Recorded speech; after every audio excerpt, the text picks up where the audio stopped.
সুপ্রভাত বন্ধুরা, আমি তন্দ্রানী। আপনাদের সকলকে আমার চ্যানেলে স্বাগতম। আজ 21শে জুন সকাল 8টার মতো বাজে। আজ মিড সামার ডে, তাই সুইডেনে স্কুল, কলেজ, অফিস সবই ছুটি। সুইডেনের ট্র্যাডিশনাল ফেস্টিভ্যাল মিড সামার ডেতে পালন করা হয়।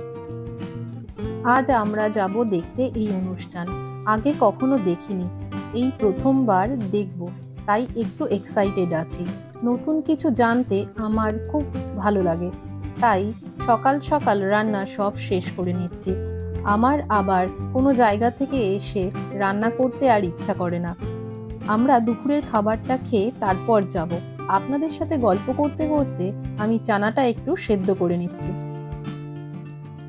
আমি চানা মশলা করে রাখছি রাতের জন্য। প্রথমে মশলাগুলোকে ভালো করে কষিয়ে নিয়ে তার মধ্যে ছোট ছোট টুকরো করা মাংস দিয়ে ভালো করে কষিয়ে নেব।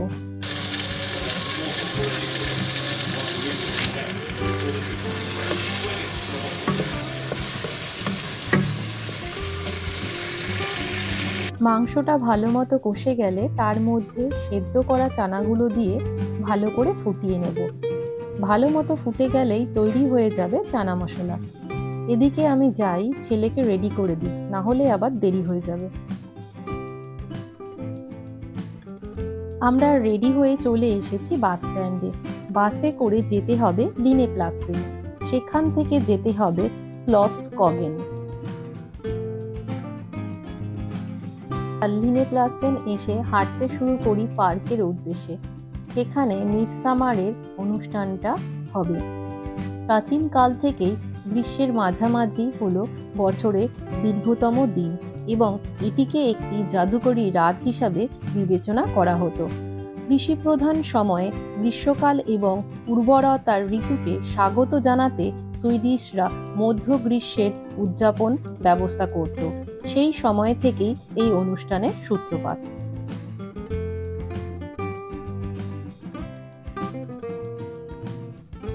আমরা এবার চলে এসেছি পার্কে।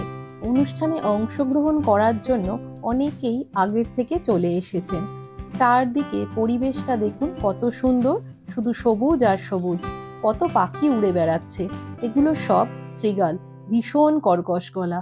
অনেকে মাঠে বসে খাবার খাচ্ছে, তাই এরা আরো বেশি করে উড়ে উড়ে আসছে।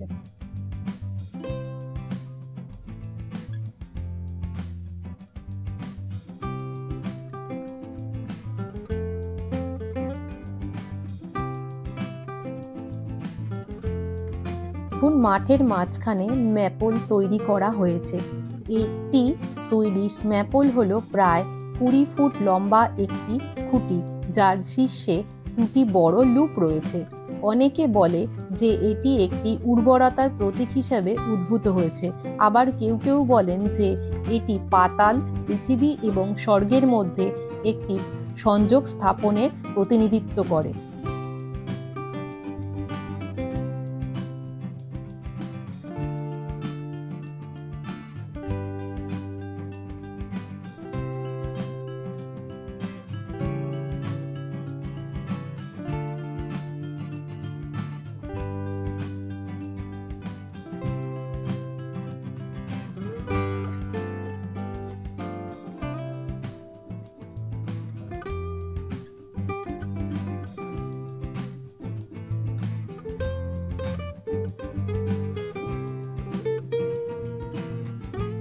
আজ মিডসামার ডে, তাই আজ থেকে বসন্ত শেষ হয়ে গ্রীষ্মকালে শুরু হলো। নাচ শুরু হবার আগে সবাই মেপলের চারপাশে গোল করে দাঁড়িয়ে পড়েন। এই অনুষ্ঠানে সবাই মেপলকে ঘিরেই নাচ করেন।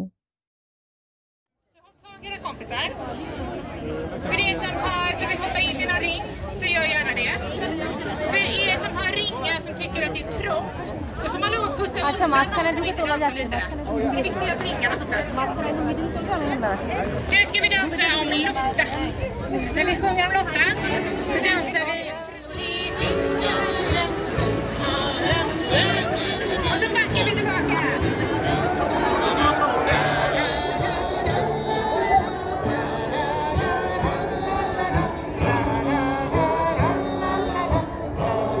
Och så framåt igen.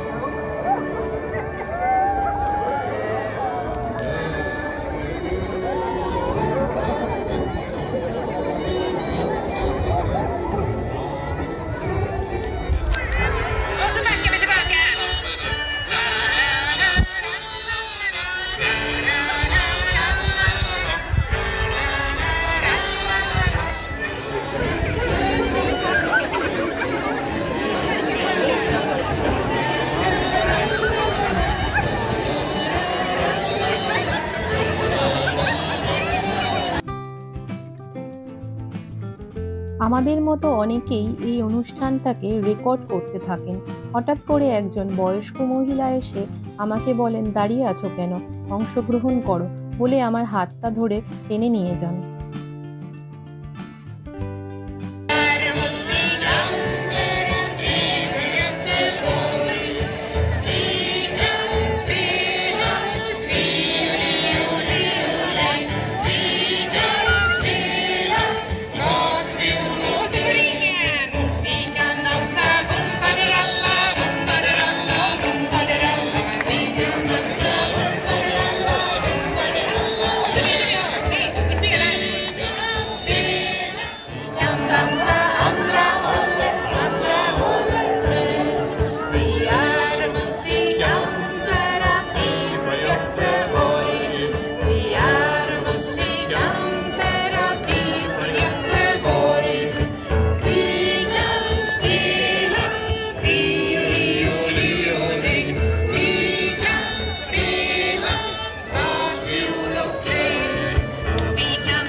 সত্যি অনুষ্ঠানে অংশগ্রহণ করে বেশ ভালো লাগছে।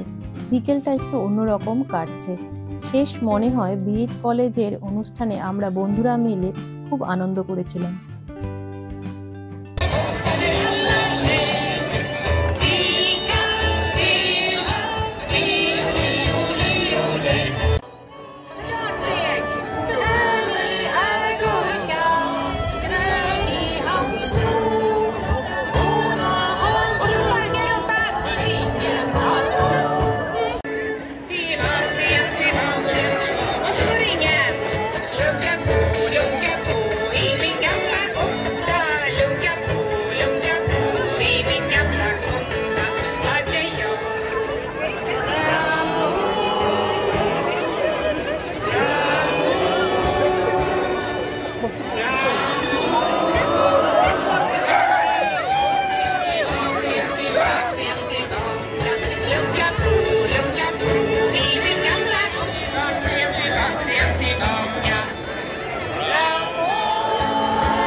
আমি এখানে এসে বুঝতে পারলাম সুইডিশরা সকলকে অনুষ্ঠানে অংশগ্রহণ করতে বলেন এবং সবাই মিলে একসাথে আনন্দ উপভোগ করেন।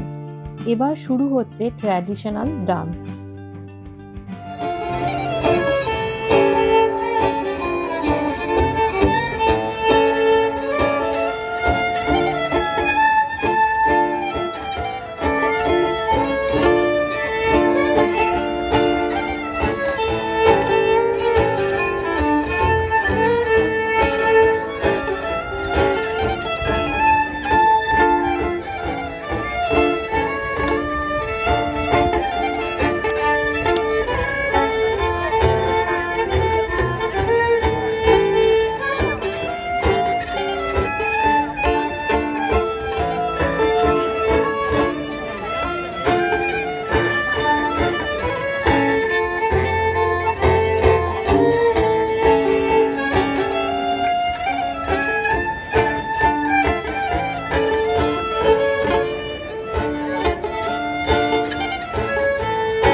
এখনও অনুষ্ঠান চলবে অনেকক্ষণ।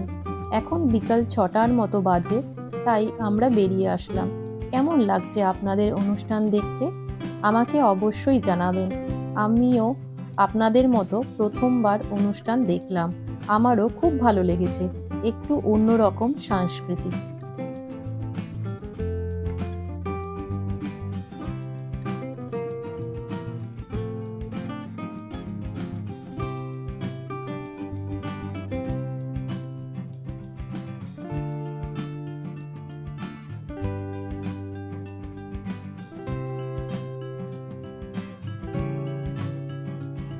এই অনুষ্ঠান দেখতে এসে আমার পরিচিত অনেকের সাথেই দেখা হলো, একসাথে গল্প ও খাওয়া দাওয়া হলো।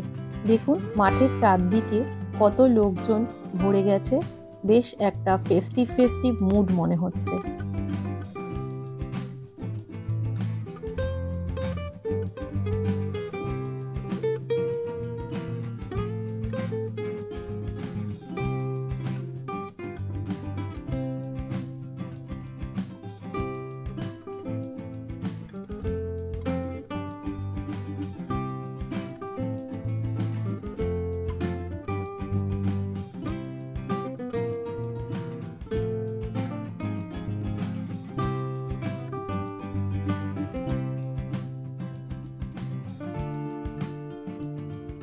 বাড়িতে এসে আমরা রাতের খাবার খেয়ে আমি বাকি সমস্ত কাজ সেরে ছেলেকে ঘুম পাড়িয়ে দিয়েছি।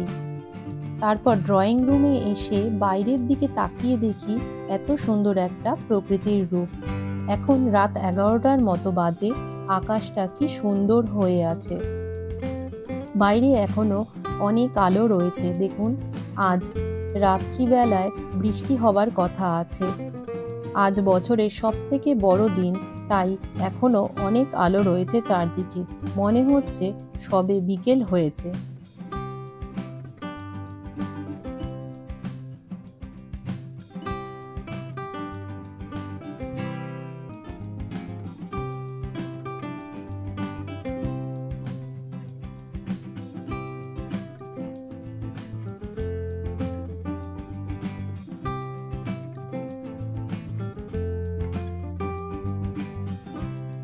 আকাশটা দেখতে এত সুন্দর লাগছে, মনে হচ্ছে কেউ রং ছড়িয়ে দিয়ে তুলি দিয়ে রং করছে।